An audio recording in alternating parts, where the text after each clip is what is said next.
Welcome to Luca and Miguel. Enjoy the video. Begin by preparing the zero-turn mower for travel.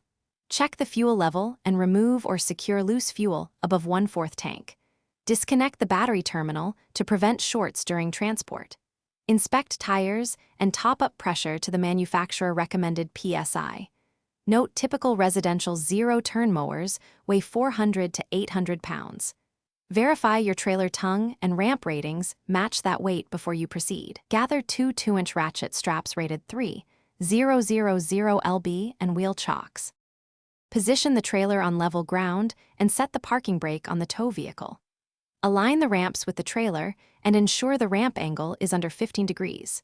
Use a solid steel ramp rated for at least 500 pounds and 36 inches wide. Drive the mower slowly at low throttle and maintain steady forward motion. Have a spotter stand clear and guide you from the trailer side. Stop briefly at the trailer edge and confirm all 4 wheels sit fully on the deck. With the mower on the trailer, apply the parking brake and place wheel chocks behind rear tires. Attach 2 forward and 2 rear 2-inch straps to solid chassis points, not to axles or wheels.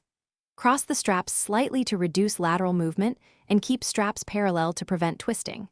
Tighten the ratchet handles until the straps are snug and the mower cannot shift.